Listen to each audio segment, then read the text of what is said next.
আপনারা নিশ্চয়ই ওরফিশ এবং অ্যাংলার ফিশের নাম শুনেছেন। লোকমুখে এই মাছগুলো কিয়ামতের মাছ বা ভয়ঙ্কর দানবীয় মাছ নামে প্রচলিত আছে। কেন এই মাছগুলোকে কিয়ামতের মাছ বা দানবীয় মাছ বলা হয় তাই জানবো আজকের ভিডিওতে। ওরফিশ বা ডুমসডে ফিশ নামে খ্যাত লম্বা এই দানবীয় মাছকে বলা হয় অমঙ্গলের বার্তাবাহক।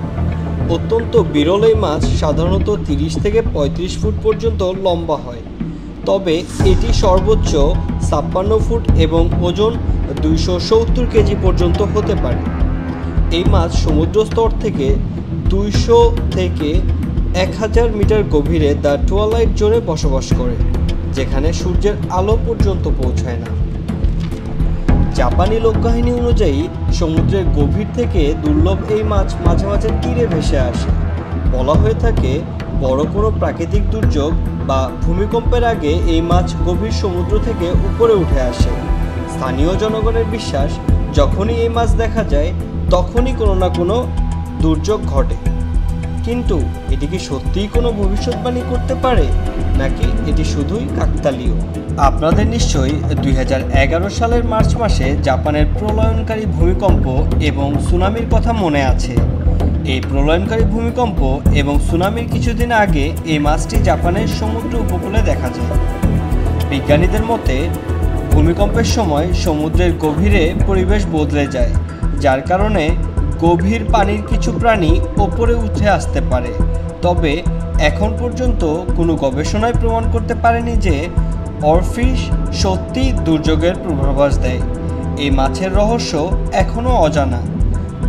সম্প্রতি মেক্সিকোর উপকূলে এই মাছটি দেখা যায়। তাহলে কি মেক্সিকোতে বড় ধরনের কোনো প্রাকৃতিক দুর্যোগের সম্ভাবনা আছে? এবার আমরা পরিচিত হব সমুদ্রের সবচেয়ে ভয়ঙ্কর শিকারীর সঙ্গে, অ্যাংলার ফিশ। সাধারণত এই মাছ সমুদ্রপৃষ্ঠ থেকে প্রায় 1000 মিটার থেকে 4000 মিটার গভীরে দ্য মিডনাইট জোন অঞ্চলে বসবাস করে। তবে এদের কিছু প্রজাতি 4000 মিটার থেকে 6000 মিটার গভীরে অ্যাবসল জোনেও পাওয়া যায়, যেখানে সূর্যের আলো একেবারেই পৌঁছায় না। কিন্তু এই মাছের অন্ধকারে বেঁচে থাকার জন্য রয়েছে এক চমকপ্রদ কৌশল। এর মাথার সামনের অ্যান্টেনাতে বায়োলুমিনেসেন্ট লাইট থাকে, যা ছোট আলোর মতো জ্বলতে থাকে, যা এটির শিকারের জন্য ফাঁদ হিসাবে কাজ করে। সম্প্রতি স্পেনের টেনেরিফের উপকূলে ক্যানারি দ্বীপপুঞ্জে এই মাছটি দেখা যায়। সম্প্রতি টার্কিতে আশ্চর্যজনক একটি ঘটনা ঘটেছে। টার্কির সমুদ্রে স্কোয়ার ওয়েভ বা চারকোনা ঢেউ দেখা দিয়েছে।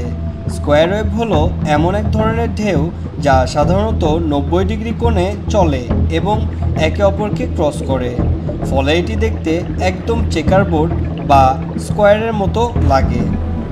সমুদ্র বিশ্লেষকদের মতে স্কোয়ার ওয়েভ সাধারণত তৈরি হয় যখন দুইটি ভিন্ন আবহাওয়া অঞ্চলের বাতাস সমুদ্রের উপর দিয়ে বয়ে যায়, ফলে দুইটি ভিন্ন ঢেউয়ের সৃষ্টি হয়। অন্য কারণ হতে পারে সমুদ্রের নিচের ভূপ্রকৃতি, যা ঢেউয়ের গতিপথ পরিবর্তন করতে পারে এবং তারা একে অপরকে ক্রস করতে বাধ্য করে। তবে এটি কোনো প্রাকৃতিক দুর্যোগ নয়। কিন্তু সাবধান, স্কোয়ার ওয়েভ এতটাই বিপজ্জনক যে এটি একটি জাহাজকেও ডুবিয়ে দিতে পারে। সমুদ্রের রহস্য যেন শেষই হয় না। ডুমসডে ফিশ, অ্যাংলার ফিশ বা স্কোয়ার ওয়েভ সব কিছুই এক একটা অমীমাংসিত রহস্য। এমন আরও রহস্যময় কাহিনী জানতে দ্য আনটোল্ড স্টোরিজ চ্যানেলটি সাবস্ক্রাইব করুন এবং আমাদের নতুন ভিডিওগুলোর আপডেট পেতে বেল আইকনটি প্রেস করতে ভুলবেন না। আপনার কি মনে হয়, ওরফিশ কি সত্যি বিপদের সংকেত দেয়, নাকি এটি একটি কাকতালীয় ঘটনা? কমেন্ট করে আমাদেরকে জানান। দেখা হবে পরবর্তী ভিডিওতে। Until then, stay happy and stay safe.